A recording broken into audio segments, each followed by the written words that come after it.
السلام عليكم ورحمة الله وبركاته. أهلا بكم في قناتي الاقتصاد نعمة.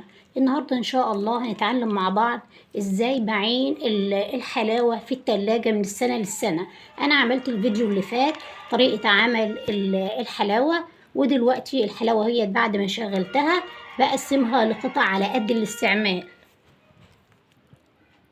بجيب أكياس تلاجة وأحط نقطة زيت علشان ما تلزقش فيها، وبقطع الحلاوة على قد الاستعمال وبحطها في في قلب كيس التلاجة وألفها، وأجيب كيس تاني بتاع التلاجة وأحطها وأجمعها كلها وأعينها في باب التلاجة من السنة للسنة. عند استعمال السويد بطلعها من باب التلاجة بتكون جامدة شوية، بحطها على النار بشممها النار وأشغلها واستعملها، وكده يبقى عندي السويد موجود عندي في البيت من السنة للسنة. والسلام عليكم ورحمة الله وبركاته، وإلى اللقاء في فيديو آخر.